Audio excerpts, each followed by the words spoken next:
Los que no tienen de Inga tienen de Mandinga, reza la frase de Ricardo Palma.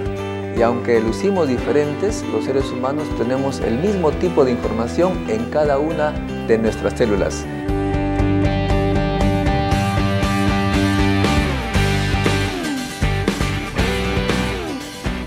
El ADN que tenemos en el núcleo de nuestras células viene de nuestros padres.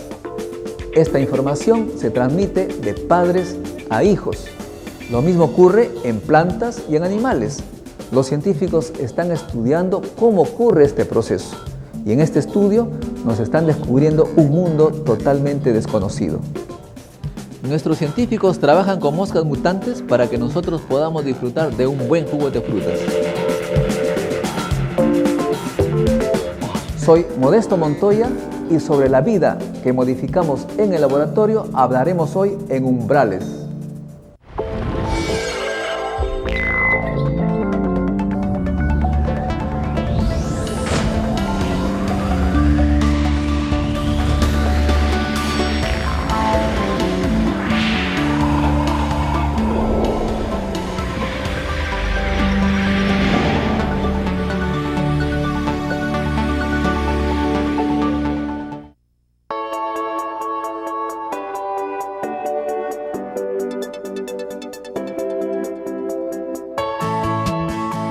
Los seres vivos son objetos, sistemas, compuestos por átomos y moléculas que tienen una virtud especial, tienen la capacidad de nacer, crecer, reproducirse y morir.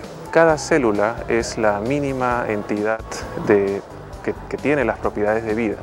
Los genes que se encuentran en el núcleo de nuestras células son combinaciones de 4 letras: la adenina, la guanina, la timina y la citosina. El estudio de estas combinaciones nos da pistas sobre nuestros orígenes. La información para tener el conocimiento de cuál va a ser la forma y el destino de un ser vivo se almacena en la molécula del ADN. Sabemos ahora que en un litigio de paternidad, cuando una mujer señala a un hombre como padre de su hijo, 1 de cada 3 veces se equivoca. En principio, básicamente, se ha tomado una población de los últimos 4 años de los casos que han llegado a laboratorios. En ese sentido, se compara el ADN heredado de cada uno de los progenitores. Cada hijo hereda el 50% de ADN de mamá y el 50% de ADN de papá. Pero la genética nos permite también abrir otras posibilidades como prevención de enfermedades y muchas especialidades que se derivan de este campo. El ADN es esta gran biblioteca de los seres vivos en la cual reside toda la información absolutamente para definirla en su forma, en su trayectoria, en su evolución, hasta inclusive definir el periodo promedio de vida que ella tiene. Al principio se une el óvulo con el espermatozoide y forma una sola célula. Esta célula se multiplica innumerables veces, siendo cada una copia de la anterior. Pero con el tiempo, estas células van conformando hígado, riñón, corazón y otros órganos del cuerpo humano. ¿Cómo es posible que una célula que comienza única se divide y luego se va separando para conformar órganos diferentes y de hacer el cuerpo humano tal como lo conocemos?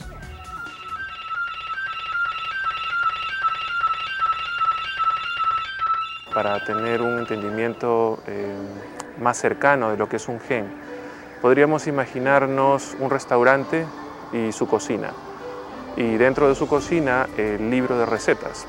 El restaurante sería la célula, la cocina podríamos identificarla como el núcleo, y el libro o la colección de libros donde están todas las recetas, desde los ingredientes básicos hasta los procedimientos para hacer los platos, vendría a ser el ADN, el genoma. Los genes en ese caso serían recetas específicas para componentes específicos de un plato. Por ejemplo, una receta para preparar una salsa, una receta específica para una entrada, una sopa, etc. De modo que muchos genes pueden expresarse, los cocineros ponen en pie su trabajo, siguen una receta y generan un plato que sería el producto final. Muchas células que contienen la misma información en su ADN pueden realizar funciones distintas, incluso tomar formas distintas. El ejemplo típico es dentro de un animal, como si todo proviene de un solo embrión, que es una sola célula, y luego son copias de esta célula, algunas de estas células llegan a formar órganos distintos como cerebro, hígado, pulmón. Lo que ocurre es que la información en el ADN está como dentro de un libro cerrado. Esa información requiere ser leída.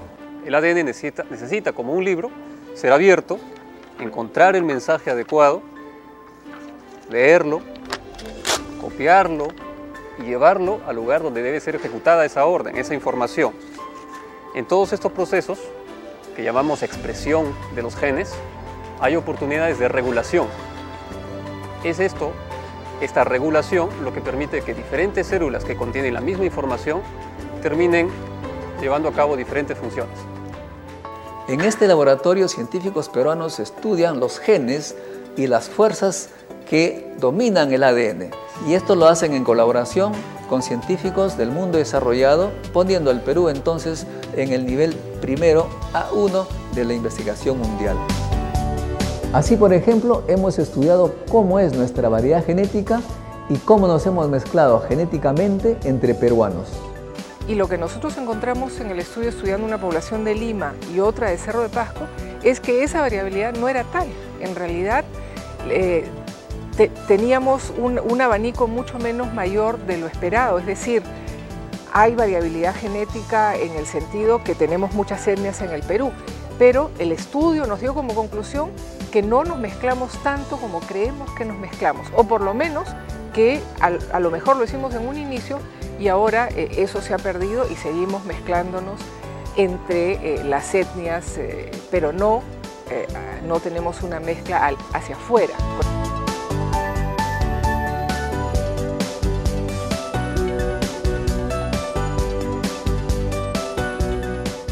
El hombre ha comenzado en una célula, la que se ha ido multiplicando innumerables veces. Estas a veces han mutado en forma positiva, lo que ha permitido la evolución del ser humano.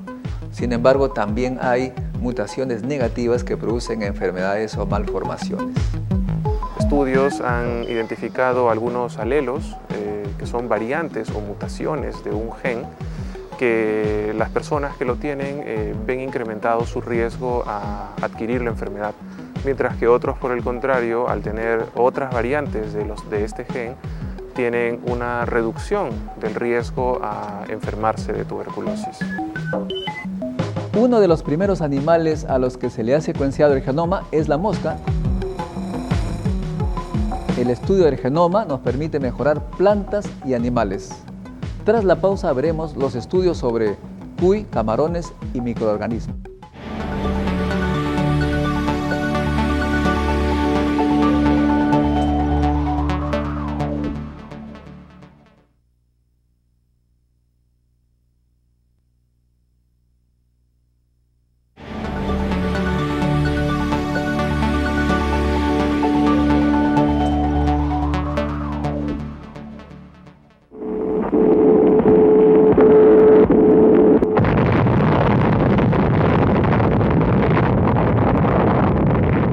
La explosión de la bomba atómica en Hiroshima produjo mutaciones en los japoneses sobrevivientes. Algunos terminaron con cáncer y otros seguramente tuvieron hijos mutantes. Las mutaciones de las células producen a veces efectos positivos y en otros efectos negativos. Hace 50.000 años el hombre salió del África y en su trayecto al Perú tuvo que resistir diversas selecciones naturales producto del medio ambiente. Por ejemplo, la piel que tiene es resistente al sol, puesto que cuando llegó aquí no había sombrero ni vestimenta que lo protegiera. Y los que no tenían la protección de la piel del color que corresponde, simplemente fueron eliminados por la selección natural. En los laboratorios de SENASA se irradian semillas de planta para mejorarlas. pero también se irradian pupas de moscas para convertirlas en estériles. Las pupas es el producto final de la cría masiva. Actualmente estamos produciendo 65 millones de pupas a la semana. Luego de que ya tenemos las pupas, nosotros lo irradiamos con rayos gamma para poder esterilizarlas sexualmente de tal manera que no tengan descendencia, es decir, no tengan hijos. De estas pupas van a salir los machos, las moscas machos, y van a ser liberadas en el campo. Van a buscar en el campo a las hembras silvestres, van a copular y ya no van a tener descendencia, es decir, no van a tener hijos.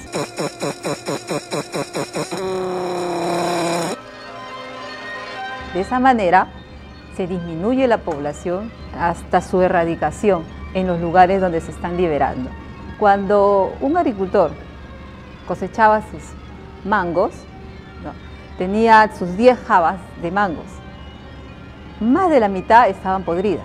Con la llegada de la mosca de la fruta ahí y la erradicación de esta mosca, el agricultor puede tener sus 10 jabas de mango sanitos y listos para exportar.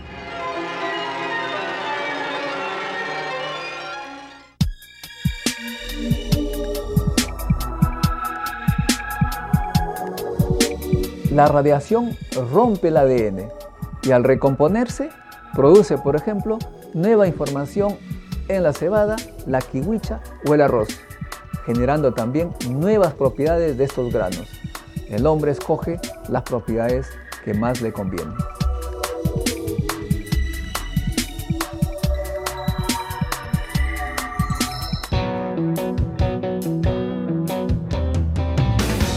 Vamos a conversar con Elizabeth Eros, ingeniera agrónoma, máster en mejoramiento genético de plantas.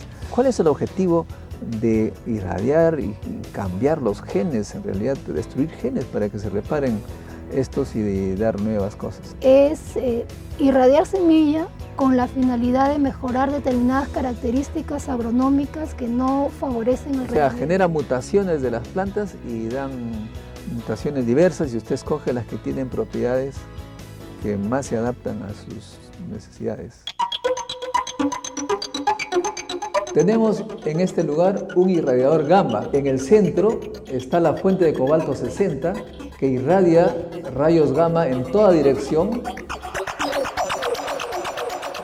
y parte de ellas ingresa a las semillas de trigo, de cebada, de quinoa, kiwicha, para generar mutaciones, romper los genes de esas semillas y dar lugar a mutaciones para producir variedades diferentes de kiwicha, de quinoa, trigo.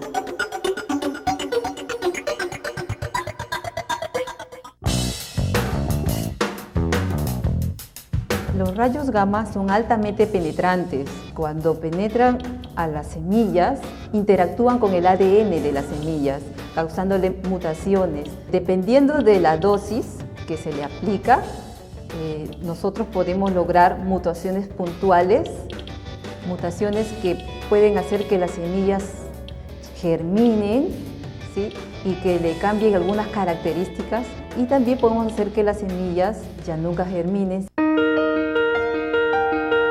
Tú sabes que hay más de 2.200 y pico de variedades comerciales, de variedades ornamentales, hay variedad de arroz.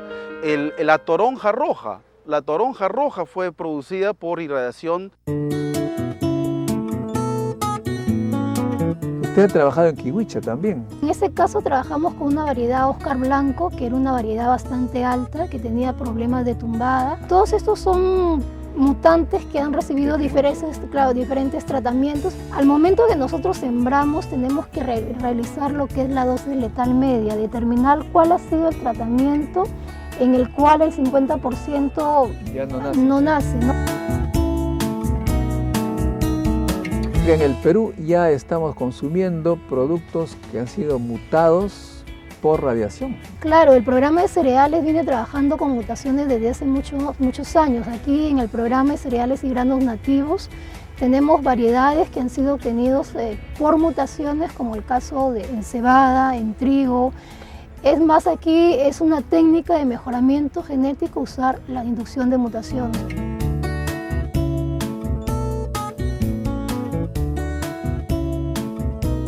También el estudio del ADN ha sido aplicado para el mejoramiento del algodón.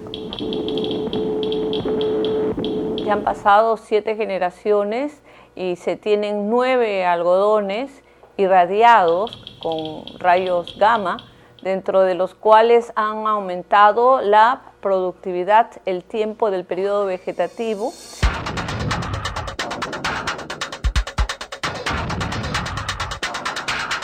Tú que estás trabajando con radiactividad y eres bióloga, sabes los efectos de la radiación, ¿no temes tener algún mutante de hijo? Tengo monitoreado todo el ambiente. Acá estás con un detector aquí viendo que estamos recibiendo. Justamente tengo el detector aquí y con este detector yo puedo estar segura de que la dosis en este ambiente es la misma dosis que puedo recibir en la calle.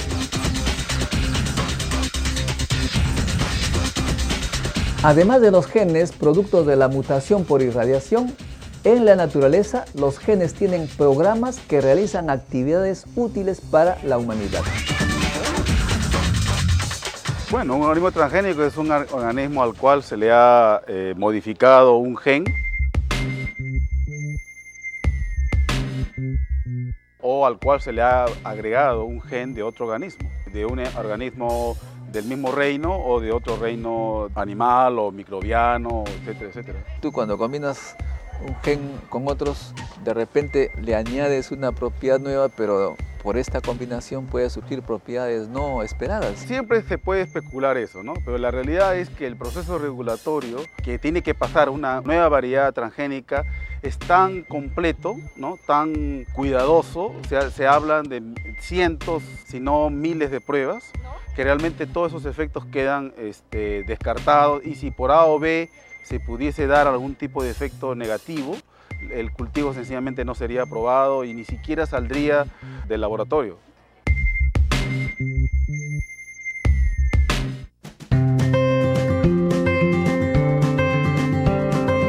¿Qué sustancias se está produciendo? Estamos trabajando en genes que codifican para un tipo de enzimas que son necesarias para la degradación o hidrólisis de la celulosa, que es el carbohidrato más abundante en la naturaleza.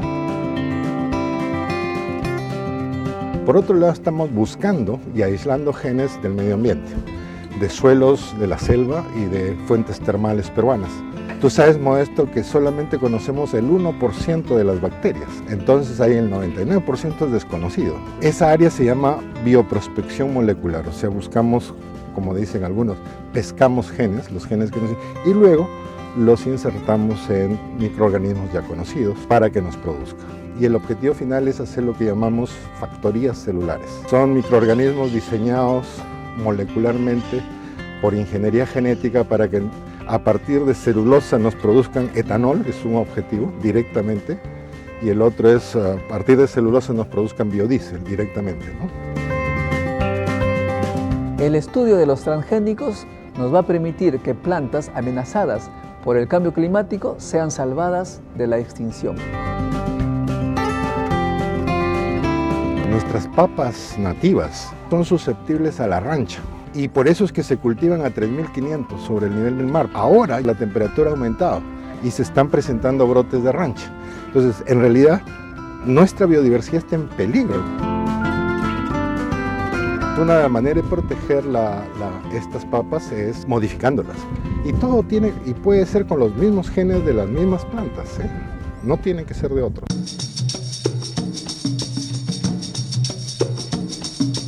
Ahora vamos a la maca. Entiendo que tú estás aplicando la biología molecular. Me interesó mucho que habían propiedades o que existen propiedades biológicas de la maca que dependen del ecotipo. Por ejemplo, maca roja, maca negra, y cada uno de ellos tienen diferentes propiedades. Hemos construido una genoteca. Tenemos más o menos como 7.500 diferentes genes de maca. Hemos encontrado muchos genes interesantes que valen la pena seguir siendo investigados porque son genes novedosos, aún no caracterizados en la literatura.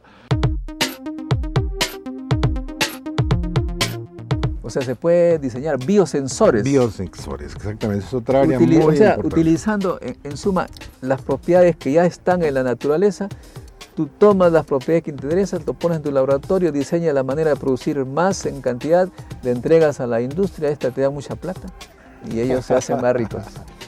Sí, efectivamente. O sea, en realidad es usar lo que existe en la naturaleza y, por ejemplo, un biosensor es una actividad de un microorganismo. Una parte se lo pones en otro. Digamos que conectes la conversión de una sustancia en otra y parte del producto que por ejemplo, te dé fluorescencia. Y eso lo conectas a un detector de fluorescencia que puedes incluso cuantificar la fluorescencia. Eso es un biosensor. Tú sabes, en informática se dice que hay programadores informáticos. Claro, claro. ¿Tú serías un programador de la vida? Bueno, no sé si programador, porque ese término ya suena un poco así, medio preocupante, pero... No, porque un programador de informático toma programas hechos, subrutinas y las combina y luego sale un programa más grande. Claro. Tú estás utilizando los... De alguna manera sí, ¿no? No solamente yo, es todo mi equipo, claro, ¿no? Es todo mi equipo de laboratorio. La biotecnología molecular nos ha permitido que las pupas de las moscas macho y las pupas de las moscas hembra tengan diferente color. Asimismo, la biotecnología molecular nos ha permitido contar con moscas hembras mucho más sensibles a la temperatura, de modo que la podemos eliminar y contar solamente con las moscas macho. En este lugar lo que nosotros hacemos es darle un tratamiento a los huevos de mosca y la fruta. Se les da por 14 horas a 34 grados centígrados con la finalidad de matar a las hembras y quedarnos con los machos para seguir con la producción. Los huevos se siembran en una dieta artificial con la finalidad de que salgan las larvas, luego pasen a pupas y obtener los pupas machos. Tras la pausa, veremos algunos logros en el reino animal de la biología molecular.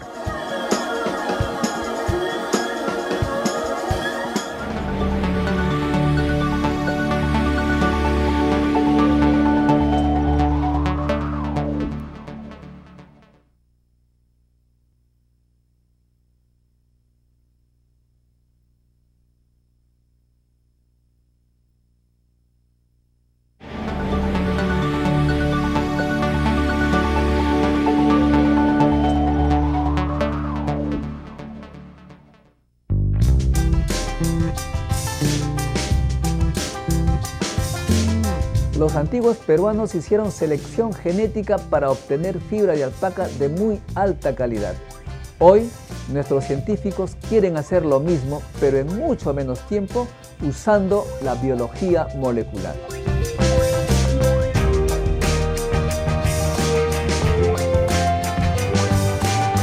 Vamos a conversar con Jorge Rodríguez, que es veterinario y magíster en bioquímica y biología molecular, experto ahora en alpacas. Dígame, doctor, finalmente se ha resuelto el tema de la filogenia de la alpaca. ¿De dónde viene la alpaca? Bueno, estudios moleculares y evidencia arqueozoológica ya han demostrado que la alpaca se ha originado a partir de la domesticación de la vicuña hace 6.000 años por parte de los pobladores altoandinos de la región central del Perú. Ese tema ha sido resuelto mediante análisis genético.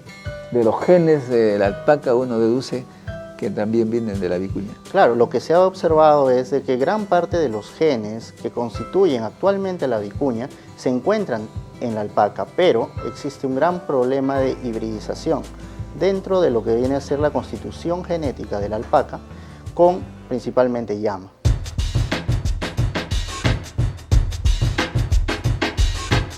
Ahora, usted también está haciendo uso del análisis genético para mejorar la fibra de alpaca.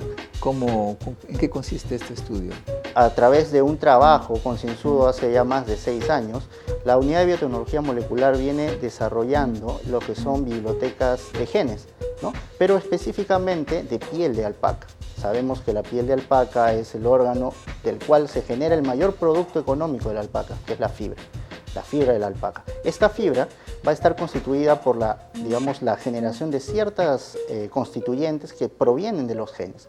Entonces, estamos analizando qué genes se encuentran en esta piel de la alpaca a partir de ese trabajo de hace aproximadamente ya 6 años.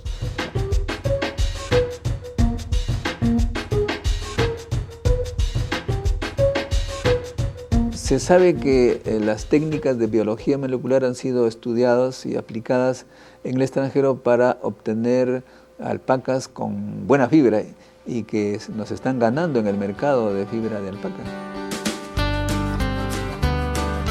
Uno de los principales problemas que tenemos aquí en Perú es, digamos, un poco la deficiencia de tecnologías. Estamos generando tecnologías para poder equiparar el avance científico que tienen en otros países, donde aplican, además de técnicas genéticas, técnicas de reproducción asistida, cosas que actualmente en el país son un poco deficientes. Hablamos de fertilización in vitro, hablamos de incluso inseminación artificial, ¿no? Cosas que actualmente, técnicas que actualmente no han sido desarrolladas en el país en una forma, digamos, masiva.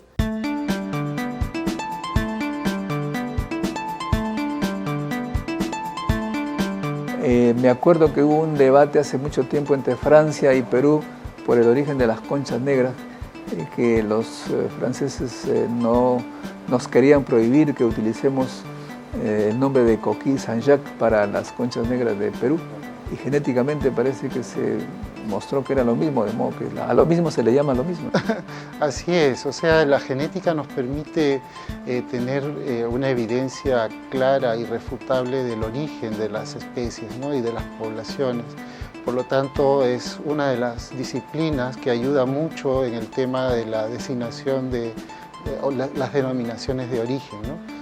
Actualmente también estamos estudiando, por ejemplo, el lugar de origen del cuy, que es un recurso muy importante, donde algunos colegas de Chile han propuesto la hipótesis de que el cuy fue domesticado en el norte de Chile, ¿no? Sin embargo, los datos que estamos registrando hasta el momento parecen demostrar que en realidad el centro de domesticación del cuy estuvo localizado en el centro del Perú, lo cual genera no solamente un tema de valoración de las cualidades de manejadores animales que tenían los antiguos peruanos, sino también nos genera la oportunidad de poder aprovechar esta denominación de origen de la domesticación del cuy para promocionar un recurso que tiene un potencial aún poco explotado, ¿no?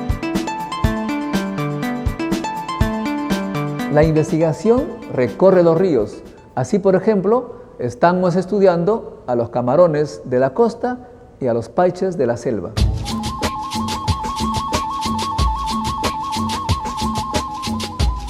En el paiche en particular, por ejemplo, es difícil diferenciar el macho de la hembra.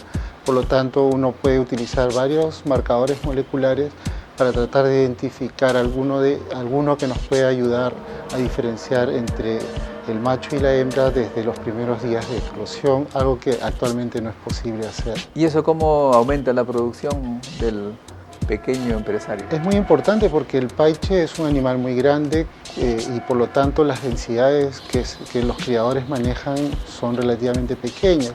En ese sentido es tremendamente importante para ellos tener un lote enriquecido en hembras y no un lote enriquecido en machos. Por lo tanto, si ellos pueden saber que sus animales son hembras, pueden invertir y gastar dinero en mantenerlas. Las hembras son tremendamente ventajosas porque primero toleran muy bien altas densidades y segundo, en otras especies se ha demostrado que normalmente las hembras tienen una tasa de crecimiento más rápido que los machos.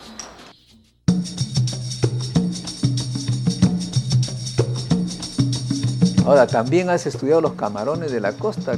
Hay varios ríos, camarones que han evolucionado independientemente, que de repente han tenido una fuga de genes de un lado a otro, pero ahora el hombre está haciendo esto mucho más intensa, esta mezcla. ¿Cómo influye la mezcla caótica de genes en el tema de los camarones? En el caso de camarones, estamos estudiando la variación genética que hay en los camarones en el Perú a lo largo de todas las cuencas, desde Chimbote hasta Tacna. Y lo que hemos encontrado es que existe una alta homogeneidad genética en los camarones, probablemente fruto de los traslados que se han estado desarrollando en los últimos 50 años de larvas desde un río hacia otro. Estos traslados se generan porque existen en realidad casos de extinciones locales por sobrepesca. Entonces los pescadores necesitan tener larvas de otros lugares para poder mantener las poblaciones que emplean en su pesca. ¿Pero eso es beneficioso? Es beneficioso, pero desde el punto de vista de la variabilidad genética, las extinciones siempre conducen a la pérdida de genes, que muchos de los cuales son genes que se han seleccionado para permitir que los individuos estén mejor adaptados a cuencas en particular, ¿no? Entonces, lo que estamos generando es un set de datos que va a permitirnos generar un plan de manejo basado en evidencia genético-molecular, ¿no?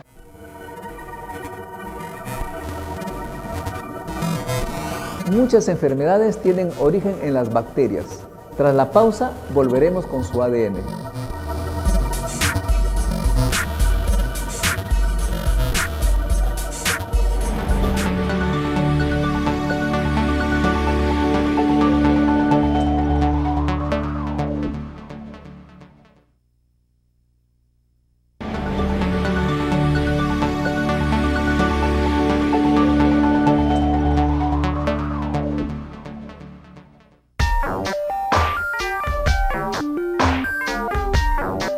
Los microbios que producen las enfermedades tienen genes característicos. El estudio de estos genes nos permite un diagnóstico temprano y una producción de vacunas contra ellas. Cuando nos invade un agente causal de enfermedad, este agente causal no va a ser visto por el cuerpo humano de la misma manera en todos los individuos. Y esto se basa en que hay unos receptores en las membranas del sistema inmune que determina qué cosa ve y qué cosa no ve este sistema inmune. Por lo tanto, no todas las personas son igualmente susceptibles a las enfermedades y algunas personas son más propensas a una enfermedad que a otra. ¿Qué es lo que ocurre? Que estos sensores de nuestro sistema inmune no están igualmente representados en todas las etnias. Entonces van a haber etnias que son más propensas a ciertas enfermedades que otras. Y un caso muy interesante y que tiene que ver con el Perú es el caso de, por ejemplo, en la malaria.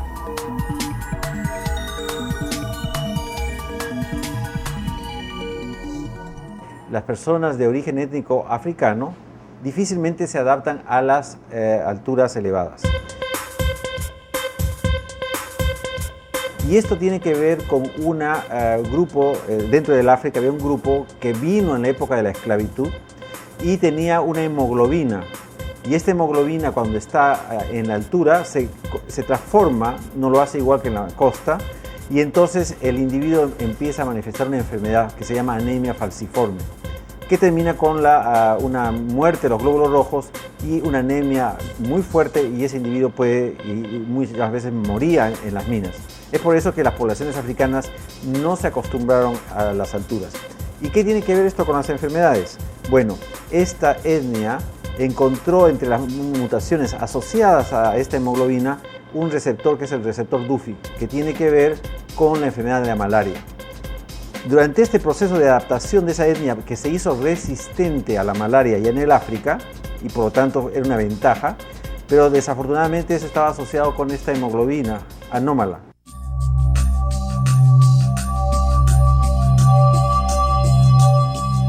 Ahora, a este se le reconoce por su forma de la bacteria, pero sobre todo por sus genes. Y usted es especialista en identificar a esta bacteria por sus genes. ¿Cómo se hace eso? Bueno, actualmente se utilizan pruebas moleculares. Se utiliza la que se llama PCR. Es una prueba que parte de tener la muestra de esputo del paciente. sembrarla, ¿no? Hacerla crecer en un cultivo y a partir de ahí se toma a la bacteria y se le hace un proceso para poder obtener su ADN.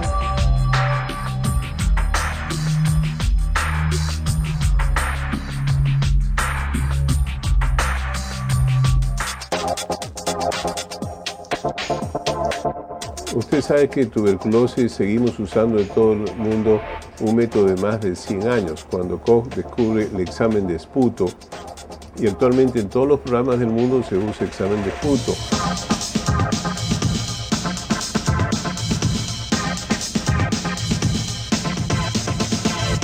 Lo cual es un método rápido, simple y barato, pero tiene varias restricciones. Es un método que pierde más del 30% de pacientes diagnósticos. Y en segundo lugar, no establece si ese microbio es sensible o no a las medicinas que le vamos a dar. Hoy en día, con los sistemas de tipo de epidemiología molecular o de biología molecular, estos tiempos que normalmente uno se demora 3 o 4 meses en establecer esto, hoy en día se puede establecer en muy pocos días. Incluso ahora estamos haciendo una investigación que podríamos dar el diagnóstico de la tuberculosis y el diagnóstico si es resistente o no en 2 horas.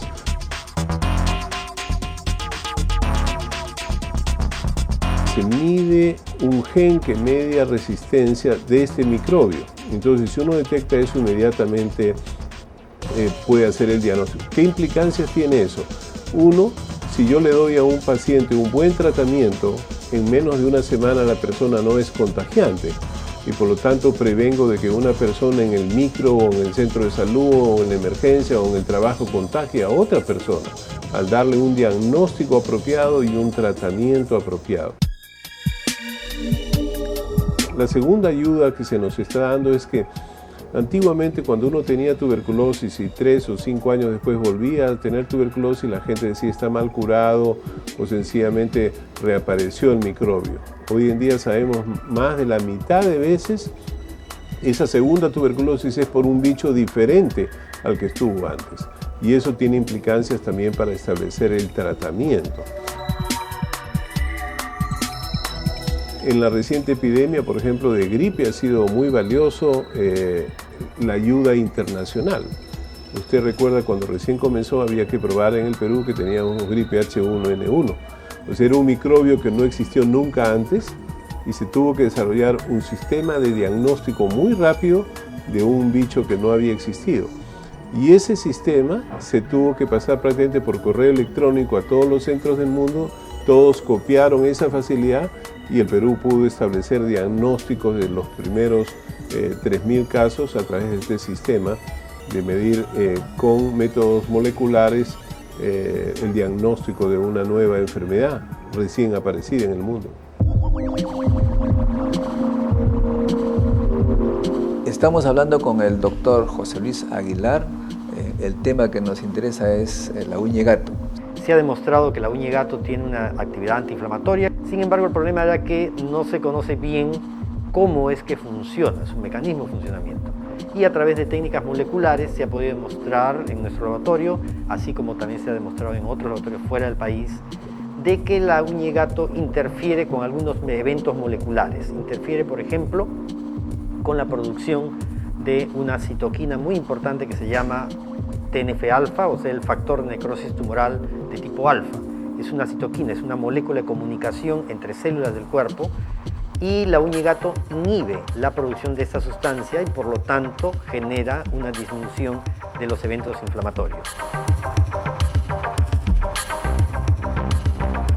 Dice que hay miles de plantas con propiedades curativas en el Perú, pero son pocas estudiadas.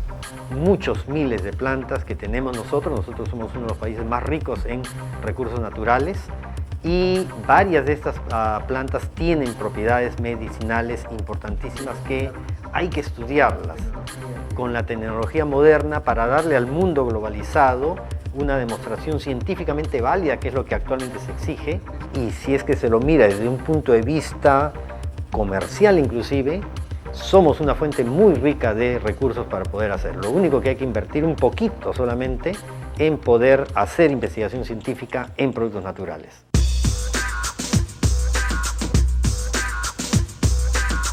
La biología molecular también nos ha servido para mejorar plantas. Hay cebada mejorada, trigo mejorado, hay transgénicos. ¿Usted qué piensa, por ejemplo, de estas plantas mejoradas por irradiación? Todo lo que sea aplicación de herramientas moleculares para mejorar especies, ya sea plantas o algunos animales, que también hay estudios en Cayetano, es adecuado porque va a permitir que las especies puedan defenderse mejor ante las diferentes infecciones. Básicamente en agricultura, por ejemplo, muchas veces hay pérdidas enormes debido a que las plantas sufren infecciones por parásitos o por insectos. Entonces la idea de aplicar en esa área la biología molecular y mejorar a estas especies es que puedan poderse defender mejor.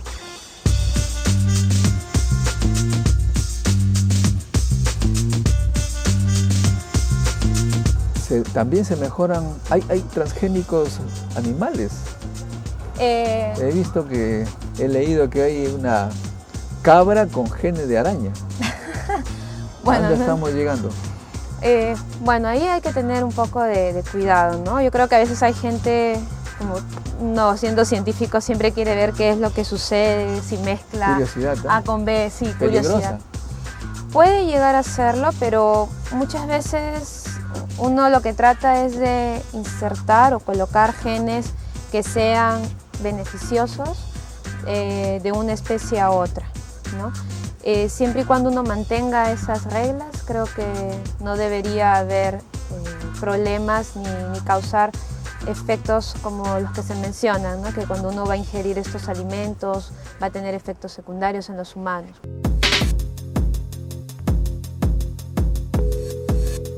Francesca, pero si nosotros hablamos científicamente, fríamente, sin considerar los valores, podríamos pensar de colocar genes de araña al hombre, a la mujer. Podría ser posible, sí, pero una vez más creo que hay límites. Ciertos límites. Y creo que lo que ahora está tomando bastante fuerza y que a veces a los científicos no nos gusta son las revisiones éticas que se hacen a los proyectos.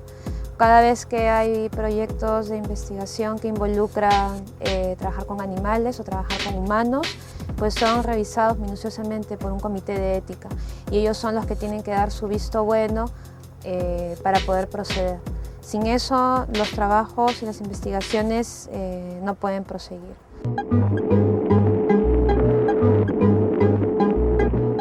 ¿Y usted tiene algún problema cuando sabe que está consumiendo una planta irradiada para preservarla o un alimento, un producto transgénico?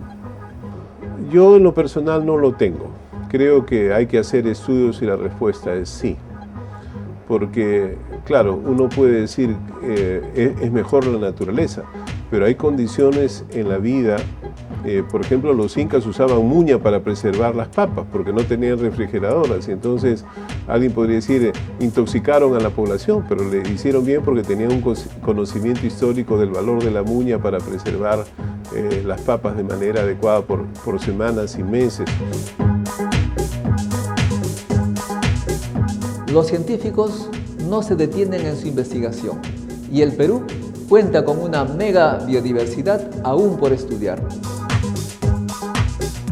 Nosotros, en términos de genes, nuestra biodiversidad endémica, es decir, solo la que hay en el Perú, tenemos 283 millones de genes, ¿ya? Si solamente el 0.01% de esos genes puede tener algún valor, puede dar lugar a un producto económico a un precio por gen, según mis cálculos, de 30 millones de dólares por gen, el valor potencial de esa biodiversidad es de casi 85 billones, o sea, millones de millones.